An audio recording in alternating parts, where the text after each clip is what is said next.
Hi everyone, my name's Nick. I am the Make Polluters Pay Fellow with 350 Bay Area Action. And I'm going to run a training on how to tell compelling campaign stories or how to motivate people to take action on a campaign. I used to work as an organizer with CALPIRG Students, a student-run organizing group, so this training comes from them. Yeah, so first I want to talk about why we tell campaign stories. Next slide, please. We cannot do all this work by ourselves, just the 9 of us. We need more people getting involved to take action and solve the climate crisis. And so that involves recruiting people like volunteers, more action takers, elected officials, the media to help win our campaigns. And the key to recruitment is to inspire people by telling compelling campaign stories. A good story gets people's heads nodding and their hearts pumping. You want people to both understand and believe that your solution to the issue makes sense and also feel compelled to act because the problem is so important. Yeah, and so I guess I'll start us off with one example of when we would need to tell a campaign story and say in meetings like this would be a good time to talk about campaigns and why they're important and what we're doing. Could someone share another place where we might tell a campaign story?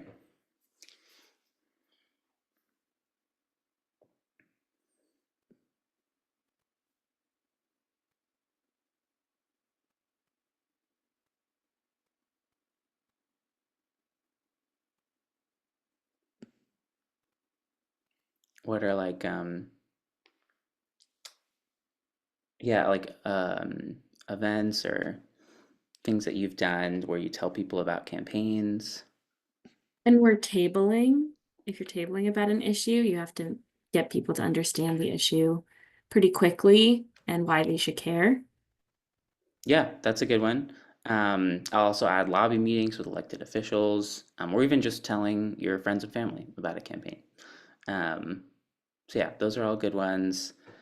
We can move on to talking about the good structure for a campaign. So next slide. Good campaign stories follow this structure.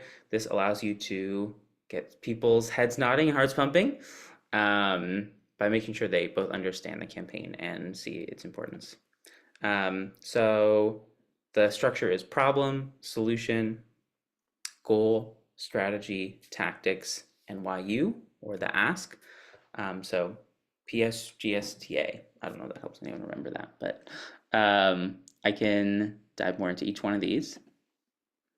The idea is kind of to go from big picture to small picture. Think of like a V. Um, yeah, so big picture, what's the problem in society? And small picture, what can you as an individual who I'm asking to take action do to help solve it? Yeah, we'll start with the problem so we can go to the next slide. I have a story, but can you hear me? Yeah, I can hear you. Okay. It's a little bit out of it's sustainability, but a little different. Um, one of the times that I was at a tabling event, we were telling people to get off of meat and go to events that to meat that's made out of um, plants. And so we had somebody come up to the booth and said, my daughter went on a trip and a cruise trip, and she had one of the Impossible Burgers, and she turned it back to the waiter who served her. Said, "You fed me the wrong thing. This is real meat." So real validation that the Impossible Burgers and others like it can really have a good appeal of it, and especially given the fact that it just dramatically reduces the amount of carbon that you put in the air. In other words, if you went from Impossible Burger to even a chicken or turkey burger, you'd reduce the amount of carbon by a tenfold. If you went um, if you went to a burger like the Impossible Burger, you reduce it 20 times. So it's a substantial thing. It does show that people who want to can do individual actions that can actually make a difference. And it's getting easier and easier to do so as time goes on. So oftentimes when we're trying to change something, it's a little difficult because there's some barriers to entry. Well, as you get more and more people to like the taste of Impossible Burgers, they'll eat them more and therefore reduce the amount of carbon gets put in the air. Yeah, there you go. There's a story about why it's important, and very much a story about a specific person in your experience. So cool. Cool. I'm gonna keep going with this structure. This is definitely helpful for telling a compelling story.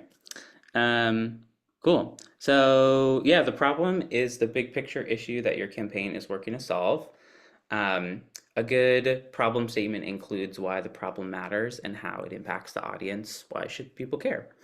I'm going to do a sample for our Make Polluters Pay campaign.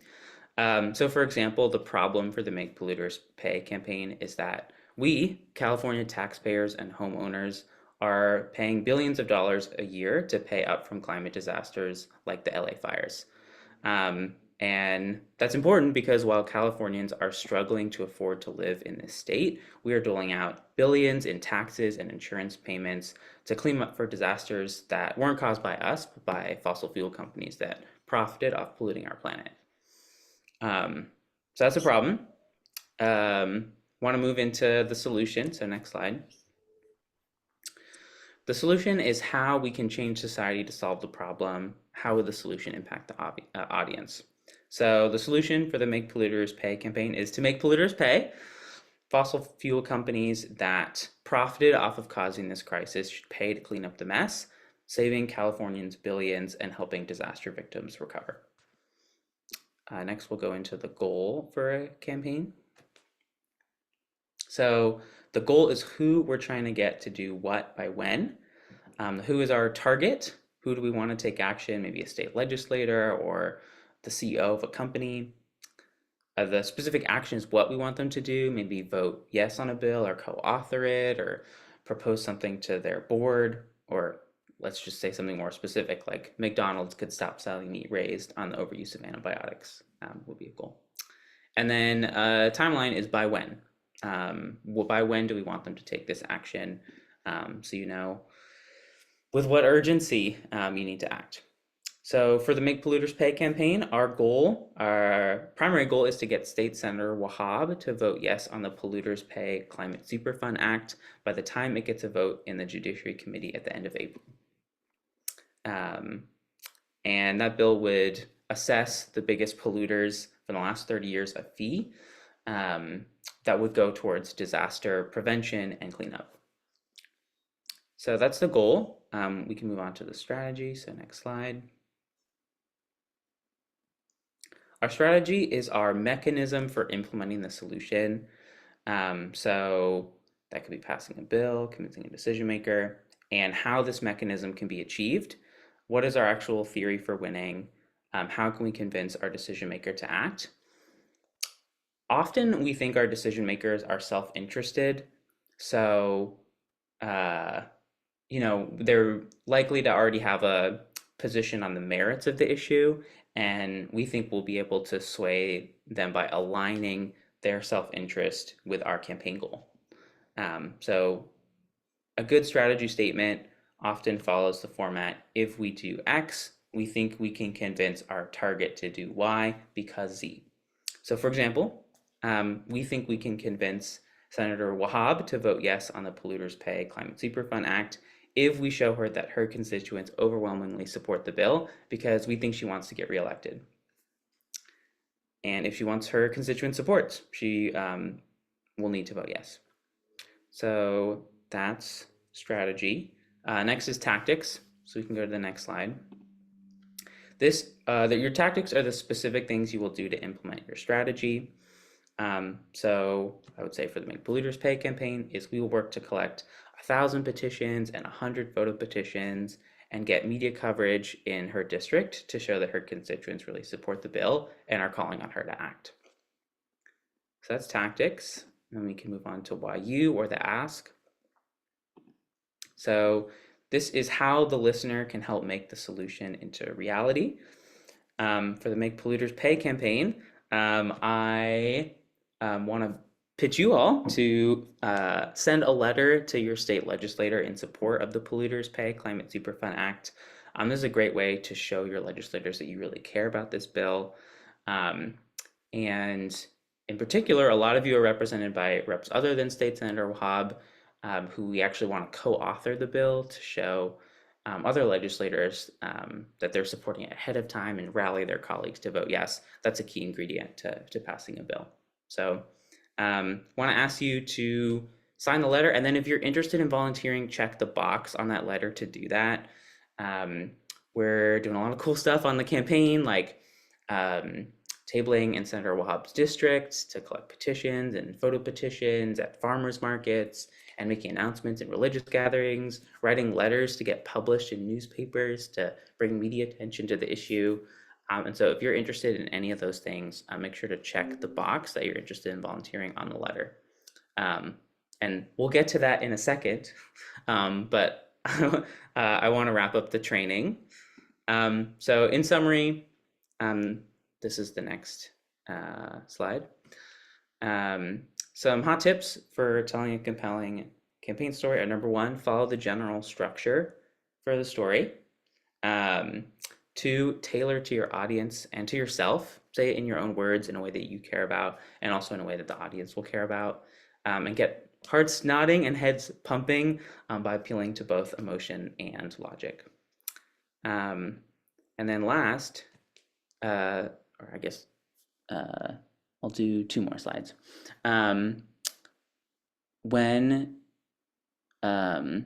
So yeah, I guess when are some situations when y'all in particular might be able to use this that are coming up? For those who are volunteering on the campaign, or just, people want to talk to their friends, or what are some opportunities where you could use this?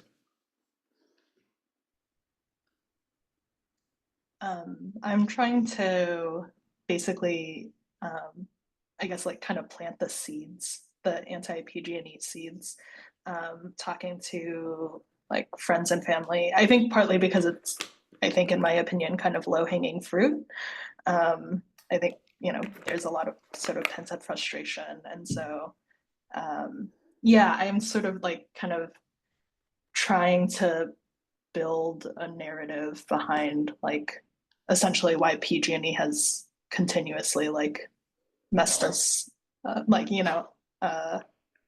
yeah, just trying to like take advantage of Californians needing energy. So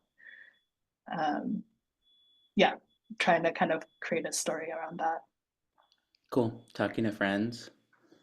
That's a good one. Anyone else? I'll hop in. I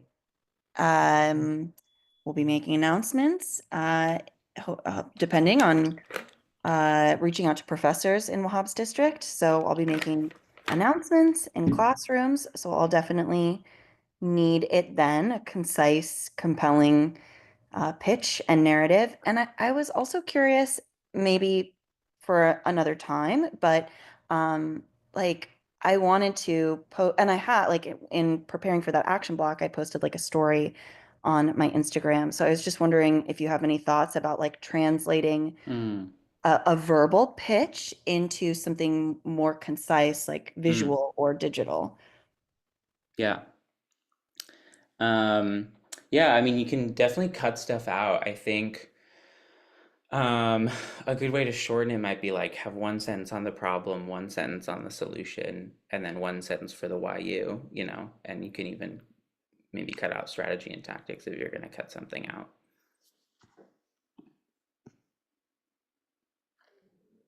Cool. Monica says it could work great in your personal life. That's true. Whenever you're advocating for anything, really.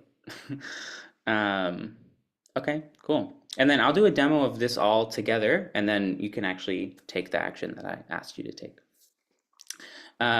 So while Californians struggle to afford to live in this state, we are paying billions of dollars every year to clean up from climate disasters like the LA fires. Oil and gas companies caused this crisis and lied to the public about it for decades so they could continue to profit off of it. They should pay to clean it up. So 350 Bay Area Action is working to pass the Polluters Pay Climate Superfund Act, which would assess a fee on the biggest polluters from the past 30 years and spend that money on disaster prevention, like investing in clean energy, disaster preparation, like investing in firefighting, and disaster cleanup, like rebuilding destroyed homes and buildings. We, in particular, are calling on State Senator Aisha Wahhab to vote yes on the bill because she's a key swing vote. We think we can convince her to vote yes if we show her that her constituents really care about this bill because we think she wants to get reelected.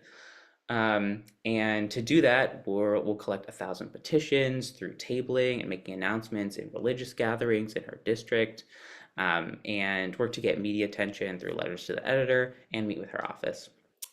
And you can make a big difference by filling out our letter to state legislators to show your legislators that you really care about this issue so they make sure to support the bill. And also check the box if you're interested in volunteering.